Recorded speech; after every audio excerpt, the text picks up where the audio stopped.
à tous, je tenais tout d'abord à vous souhaiter une merveilleuse année 2016 qui vous apportera plein de bonheur car en but final, tout ce que l'on fait dans la vie, c'est tout simplement pour être plus heureux.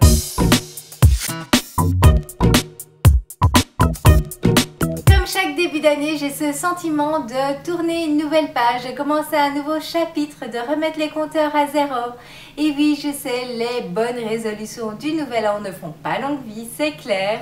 Mais il faut aussi vous dire que si vous ne changez rien par rapport à ce que vous avez fait l'année passée, il ne faut pas vous attendre à des changements dans votre vie non plus. Donc si vous souhaitez apporter des changements dans votre vie, il va falloir changer quelque chose. Je vous propose d'utiliser plutôt que le mot résolution, le mot intention. Alors la définition du mot intention, c'est une décision de passer à l'action et c'est une volonté délibérée. Donc c'est vraiment la différence. C'est qu'on va passer à l'action, c'est qu'on va faire quelque chose pour y arriver. Quand vous allez penser à ces intentions que vous voulez mettre en place, je vous conseille d'utiliser le mot je veux plutôt que je dois.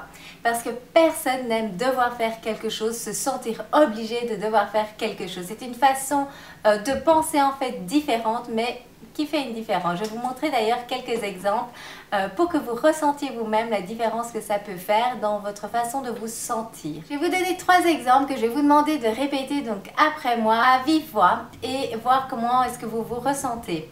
Donc tout d'abord, on va le dire avec je dois et ensuite on va le dire avec je veux.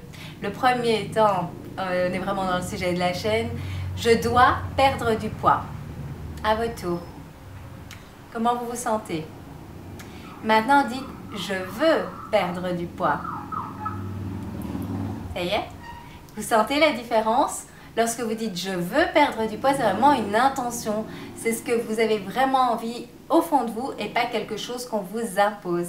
Parce que si on vous l'impose, vous n'allez pas y arriver. Vous devez vraiment le vouloir en vous. 2 autres exemples, je dois manger mieux ou je veux manger mieux. Vous voyez, vous prenez vraiment la responsabilité à ce moment-là. Et enfin, je dois arrêter les grignotages, les sucreries. Là, on dirait que c'est les parents qui sont en train de parler à leurs enfants, en fait, quand vous vous dites ça. Ou alors, je veux arrêter les grignotages. Et dans ce cas-là, c'est vraiment, je souhaite les arrêter parce que je sais moi-même que ce n'est pas quelque chose qui me fait du bien sur le long terme et que je peux diminuer. Mais c'est votre décision. Donc en résumé, la différence entre les deux, c'est quand je vous dis je veux, c'est vous qui êtes en contrôle, on ne vous l'impose pas. Et je vous assure qu'en pensant comme ça, dans tous les aspects en fait de votre vie, en prenant la responsabilité de vos actions, vous allez voir, ça fait une différence sur la manière dont on se sent. Je vous conseille de ne pas penser à ce que vous souhaitez mettre en place pour toute l'année, à ce que vous souhaitez atteindre pour toute l'année 2016. Une année, c'est quand même très long. Oui, ça peut passer vite, mais en même temps, c'est très long. Et il y a trop de choses qui peuvent arriver au cours de l'année qui vous fait changer de chemin, ce sont les obstacles également de la vie, mais également les grands changements qu'on ne peut pas prévoir, mais qui arrivent sur une année. Donc moi, ce que je vous conseille, c'est plutôt de vous focaliser sur les 3 prochains mois. N'essayez pas de vous faire une liste hyper longue que vous n'allez jamais pouvoir atteindre. Donc mettez toutes vos idées sur papier, tous les goals, tous les objectifs que vous avez, toutes vos intentions. Et ensuite, choisissez juste quelques-unes pour les 3 prochains mois. Ce que vous vous sentez capable de faire, d'obtenir, d'atteindre pour ces 3 prochains mois. Par exemple, ça pourrait être 3 intentions. Une fois que c'est fait, pensez à les partager ci-dessous avec nous parce que ça rend cela un petit peu officiel. Et puis aussi, ça peut permettre aux autres d'être motivés, de se soutenir les uns les autres pour arriver chacun à atteindre ses intentions. Et enfin, planifiez dans votre agenda les choses que vous devez faire chaque jour, chaque semaine pour atteindre ces objectifs. Il faut vraiment que vous vous y teniez. C'est en planifiant cela et en vous tenant à votre planning que vous allez arriver à avoir du succès par rapport à vos objectifs. C'est super important. Je vous partage une de mes intentions pour vous donner un exemple de comment je fais. Une de mes intentions, c'est d'aller 3 fois par semaine faire 1h30 de sport à la salle. Donc ça veut dire que je dois quitter la maison, y aller, faire mon sport, me doucher, revenir. Donc tout ça prend un certain temps. Donc dans mon agenda, pour les 3 prochains mois, c'est déjà noté les jours, les 3 jours par semaine où j'y vais d'office sont bloqués. Donc j'ai vraiment un grand carré où j'ai mis sport.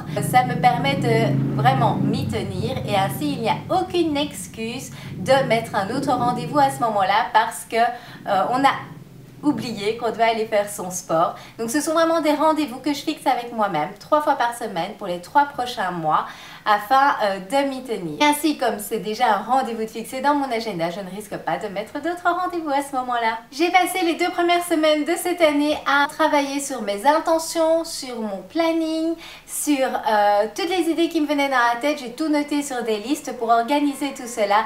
Je peux vous dire que ma tête se sent tellement plus légère à présent et au moins je vois exactement vers où je veux aller et ce que je vais atteindre dans les 3 prochains mois. Aussi le fait de travailler sur 3 mois, pour moi je trouve ça vraiment beaucoup plus motivant parce que 3 mois c'est vraiment court. Déjà là ça fait la moitié du premier mois qui est passé et ça me donne vraiment un objectif à court terme. Donc ça me permet du coup de chaque jour faire de petites choses qui permettent justement d'avancer vers ses intentions afin d'y arriver pour les 3 mois. Je vous conseille vraiment de faire cela, donc vraiment vider votre tête sur des listes et ensuite choisir vos 3 intentions, les quantifier, les planifier. Le fait aussi de faire chaque jour des petites choses qui vous permettent d'arriver à vos objectifs va vous rendre également fier de vous parce que chaque jour vous sentez que vous avancez, que vous faites du progrès et c'est ce qui va vous donner une certaine assurance en vous-même également et c'est une des choses très importantes lorsqu'on fait un rééquilibrage alimentaire, qu'on fait des changements dans notre vie qui ne sont pas toujours faciles à tenir, c'est on doit croire en soi. Et la seule façon de croire en soi, c'est de faire en pratique tous les jours des petites choses qui ne sont vraiment pas des grosses choses, mais juste voilà, on s'est dit qu'on allait faire ceci, on le fait, on est fier de soi, on se sent bien, on sent qu'on avance et du coup petit à petit on construit une assurance en soi et ça devient du coup beaucoup plus facile de tenir ses objectifs et ses nouvelles résolutions. J'espère que ces petits conseils de début d'année vous aideront et surtout pensez au fait que le but n'est pas de devenir parfait. C'est pas du tout ça, mais juste de s'améliorer petit à petit pour tout simplement être plus heureux en faisant les choses qui nous tiennent à cœur. Avant de vous quitter, sachez que je prépare plein de nouvelles choses, dont des documents pour vous aider. Ça va être bientôt disponible, je vais envoyer un email dès que ce sera prêt. Ces documents seront tout à fait gratuits, mais je ne les enverrai que par email.